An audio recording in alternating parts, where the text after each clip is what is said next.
Hello everyone, watch this review here where they look at the Thundercats Classics Lion-O. Lion-O, of course, being the leader of the Thundercats and probably the character that most people think of when they hear the name Thundercats. Now, he looks a lot better in pack than Tigra did. First off, the figure itself kind of looks a bit nicer, but I don't know, it's just something between the figure and packaging combination that works a lot better. And of course, on the side we have the iconic Thundercats, ho! Which I don't believe I shouted during my Tiger review. Back of the box, we have some additional art.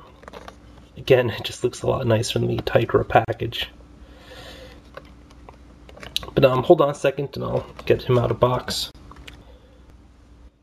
Lion-O comes with two alternate hand pieces, one for holding the sword in his right hand, as well as a hand to replace the glove/gauntlet.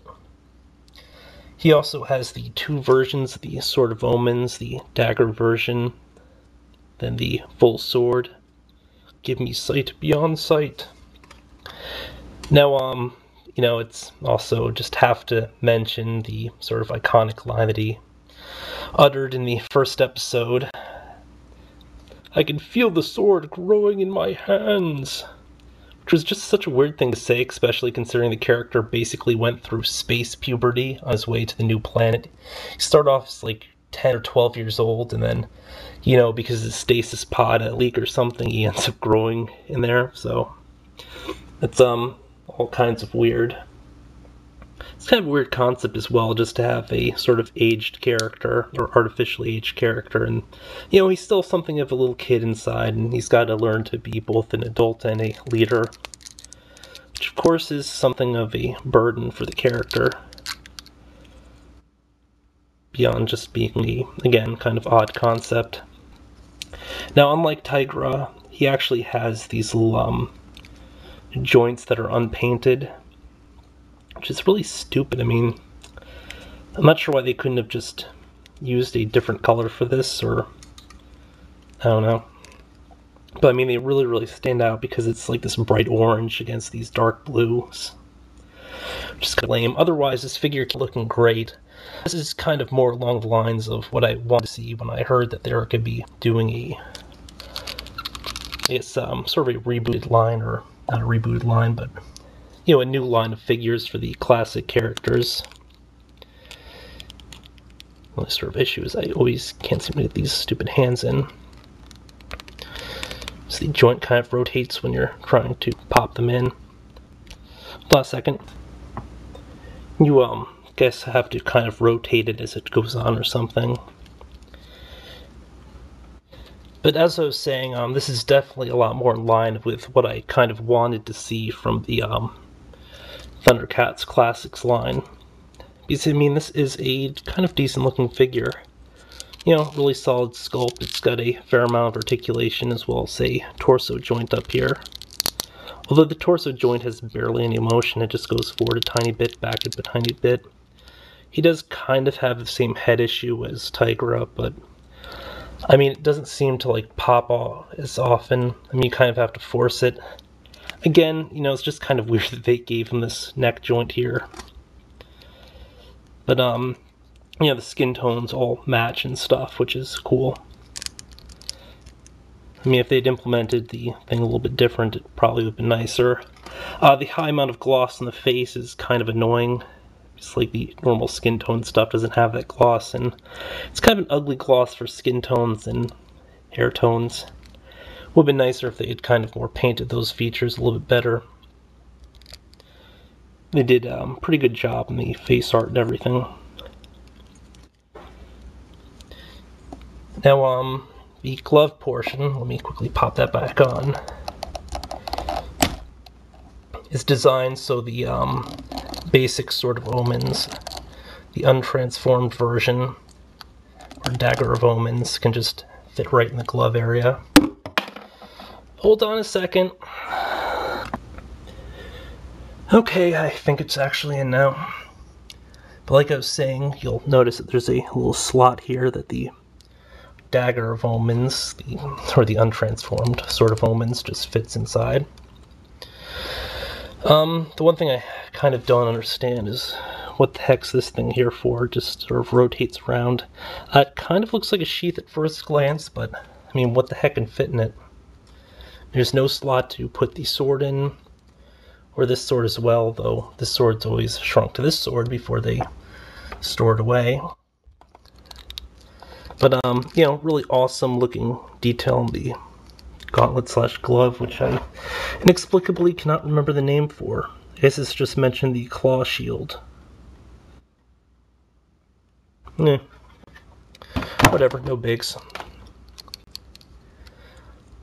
But, you know, whenever you have the ability to store a weapon on a character, it's always kind of nice, because you can kind of lose these things easy, and, you know, this is sort of a canonical way of doing it. A quick run through of articulation. We have a point of rotation here at the wrist with the claw glove. And you'll notice that there's like this little extra spot, which I guess is supposed to make it easier to get the thing on and off, but it doesn't allow any inward-outward movement as we get on the other one. Or we would get on this one if we had a normal hand attached. Single joint here at the elbow, point of rotation at the bicep, ball jointed shoulder. You know, usual really strong range of motion. Head rotates, forward, back. I don't know if it gets real up and down. It feels like it gets up and down motion, but it's hard to tell because the neck also moves. But between the two, you do get a fair range of motion, although again, I don't think the neck really offers anything to the figure, and in some ways it does detract from it because it has a tendency to kind of slide forward at times, which is annoying. Again, some torso movement. Waist rotates, also goes forward and back. You can actually see the separation sometimes, but the belt does kind of obscure that, which is pretty nice. The belt is a separate piece, it's not actually sculpted on, sort of attached when they were putting the pieces together. And then this, again, is a separate piece, which was pegged on. Leg has the sort of usual ball joint or whatever, and then we have a point of rotation at the upper thigh. Double pin joint at the knee. Point of rotation at the boot. Then we have the motion here at the ankle in addition to the pivot. So, I mean, you know, really solid range of articulation and everything. Pretty good looking figure. I guess the only sort of drawback is just the high level of gloss applied throughout portions of this, which, you know, doesn't look great in the fact they didn't paint in the ankles. Other than that, you know, this is a really nice looking figure. Yeah, I mean, pretty much this is kind of what I wanted to see from the line. I mean, it's definitely got a ton of articulation. The style does definitely look like the character. But I mean, you just have those kind of really minor drawbacks that bug me a little bit. Although, you know, I do have to admit that when you have the muscles sculpted like this, it does kind of look neat. So that way you don't have like an obnoxious ball here. Or even the sort of not as cool, you know, double joint system that the Thundercats Classics uses. But at the same time, I can't imagine why they wouldn't just sculpt this as one piece and then not bother having the extra joint, because I don't think this joint necessarily adds a ton of motion considering we have movement at the boot, and it gives us a really full range in the first place. But hey, who can complain about extra articulation? The answer? Me. But mostly when it's at the neck, because that's annoying. Yeah, this has been a look at the Thundercats Classic Lino. Definitely a solid figure and probably the one to buy from this line. Now, these are 8-inch figures, retails for $17 on Amazon, can be as much as $20 at Toys R Us. I mentioned that these don't really scale with anything due to the height. I, of course, was wrong. Afterwards, I was looking and realized, you know what, these do kind of fit in with the same height range as my DC Retroaction figures, so, you know, that is one option. I probably won't display them next to each other, though, because it's a completely different style, but until next time, folks. Okay, so I just realized that I never explained how the sword is held and everything, but the hand is a sort of softer plastic, and you can either bend the fingers out a bit or the thumb when you want to remove the sword. Won't go in straight away from back. You do have to sort of maneuver stuff a little bit. But once it's in there, it does fit pretty snugly, and you don't have any sort of wobbly issues. The sword itself is a softer rubbery plastic, which sucks and can kind of bend out of pack. Wish they would have used something a bit, I guess, steadier or firmer or whatever for this. But, I mean, look at that. That kind of sucks.